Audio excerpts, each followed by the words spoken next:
दोस्तों नमस्कार।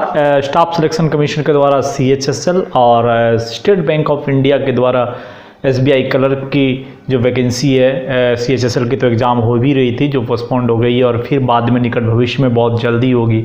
और आपका स्टेट बैंक ऑफ इंडिया के क्लर्क की वैकेंसी आ गई है। जून में फर्स्ट प्री एग्ज़ाम होने के चांसेस हैं अगर कोविड के सिचुएशन नॉर्मल हुए तो, और जुलाई में मेंस एग्ज़ाम होंगे। तो अगर आप तैयारी कर रहे हैं, फ्रेश हैं या फिर पहले से तैयारी कर चुके हैं तो आपके लिए बहुत इम्पॉर्टेंट है कि अब जो लास्ट टाइम बचा, लास्ट टाइम में आप प्रीवियस ईयर के क्वेश्चन जितना अधिक हो सके उसको सॉल्व करें। यही मेन मोटो होना चाहिए, क्योंकि अभी आपके पास स्पीड और एक्यूरेसी दोनों होनी चाहिए। जो पढ़ना था वो आपने पढ़ लिया।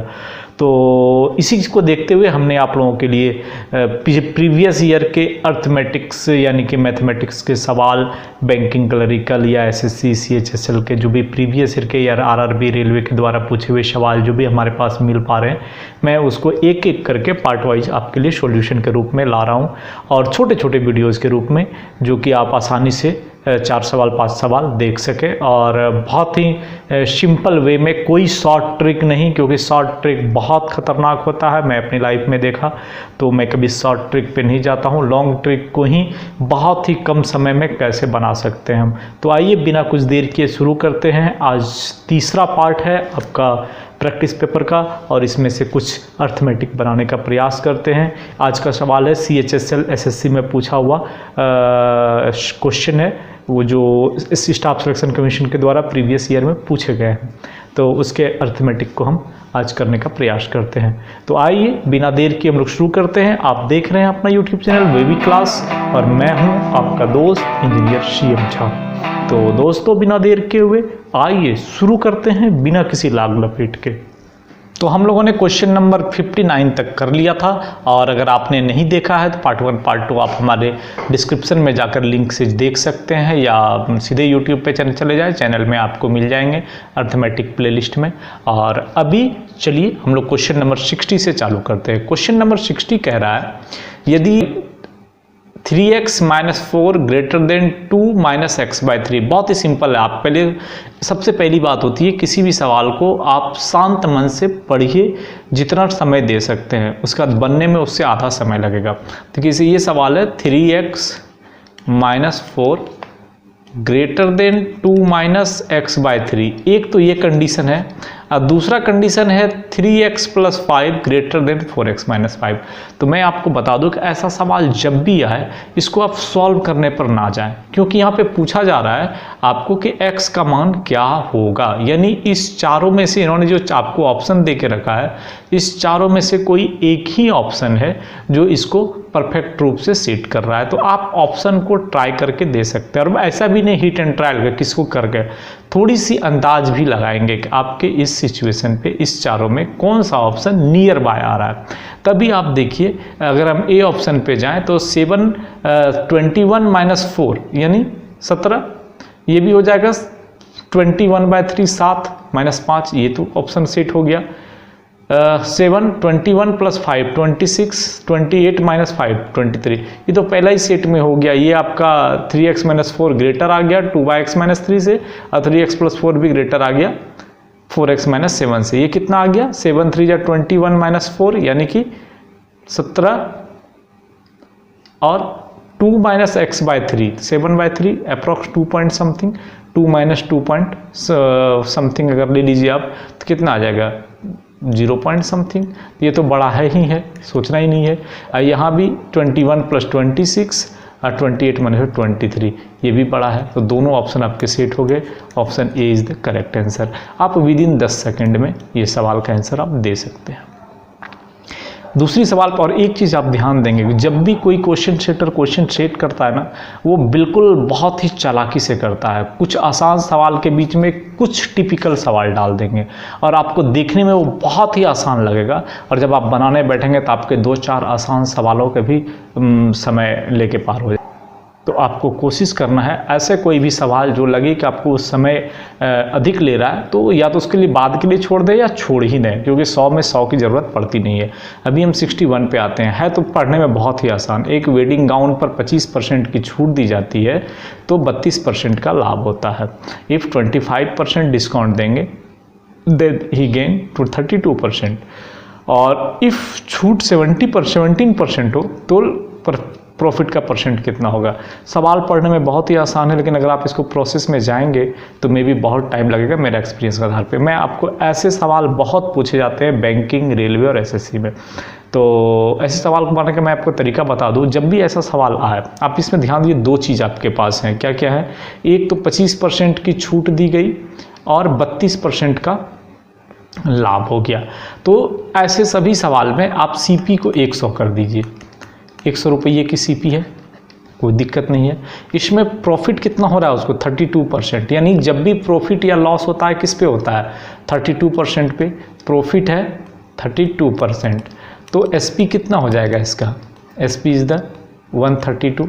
यहाँ तक में तो आपको कोई दिक्कत नहीं है। अभी बोल रहा है कि 25% की छूट दी गई थी, तो छूट किस पे दिया जाता है, एमआरपी पे। तो एमआरपी को आप एक्स कर दीजिए, एमआरपी इज़ द एक्स। अभी आप सोचिए 32%, 132 ये कब आया था, जब इधर से 25% लेस किया गया था, यानी 75x/100 = 132 था। तो आप x का मान निकाल लेंगे ना, 132 × 100/75, 3 4 3 4 जा 3 4 जा, x = 176। देखिए कितना आसानी से निकल गया आपके पास, एमआरपी भी निकल गया, दिस इज़ द 176। अब बोल रहा है कि यदि छूट 17% होती, यानी ये जो 25% था ये 25% ना देके अब यहाँ से ये छूट देता 17% का, तो अब आपका एसपी कितना हो जाता, 176 × 17/100 पॉइंट आ जाएगा। मल्टीप्लाई कर दीजिए, 102, 119 और 10 29, 17 और 12 29.92। ये अब 32 की जगह जो 25% था, 25% की जगह 17% देने पर 29.92 रुपीज़ का उसको लेस किया गया। तो अब जो है ये एसपी कितना हो जाएगा, ये कितना क्या गया, ये डिस्काउंट दिया गया, तो अब एसपी कितना हो जाएगा 176 माइनस 29.92, माइनस कर दीजिए 8 0, यहाँ पे कितना बच गया 5 6, यहाँ कितना बच गया 6 4, 146.08। इतना रुपया में अब उसको बेचना पड़ेगा 100 रुपया का सामान को। देन प्रॉफिट कितना मिलेगा उसको, इतना माइनस 100 कर दीजिए, दिस इज द 46.08%, 46.08%। समझ गए। तो ऐसे सवालों को बनाने के लिए आपको बिल्कुल भी बहुत लंबा चौड़ा प्रोसेस में नहीं जाना है, एक लाइन में बना देना है। सीपी हो गया एक्स, प्रॉफिट 32%, तो सेलिंग प्राइस आपने 132 यहाँ पे निकाल लिया। अब एमआरपी तो आपको मालूम नहीं था, एमआरपी आपने एक्स कर दिया। तो जब एमआरपी आप एक्स ले लिए तो इसमें 25% ही डिस्काउंट दिया था, दैट मीन्स कि 75x/100 = 132। इससे आपने x का मान निकाल लिया, यानी आपको एमआरपी मिल गई। अब बोल रहा है कि वो डिस्काउंट देगा कितना 17%, हमने यहाँ पर डिस्काउंट कर दिया 17%, तो डिस्काउंट निकल गया एमआरपी का 176 का 17%, दिस इज द 29.92। एमआरपी पे इतना डिस्काउंट देंगे मतलब सेलिंग प्राइस कितना हो जाएगा, 176 में इसको माइनस कर देंगे 146.08। 100 रुपये सीपी का ये मटेरियल था, 146.08 में बेचे, दैट इज द 46.08 रुपया का मुनाफा हुआ, दिस इज द 46.08%। तो आपको ऐसे ही ये सब सवाल बनाने हैं। अगर इन सब सवालों को आपने इस प्रकार से बना लिया तो बहुत ही कम समय में, जिसको कि मिनिमम समय कहा जाता है, आप मैक्सिमम क्वेश्चन एक्यूरेसी के साथ अटेंड कर पाएंगे। जब किसी भी सवाल को आप एक्यूरेसी से अटेंड करते हैं तो कॉन्फिडेंस लेवल बढ़ जाता है।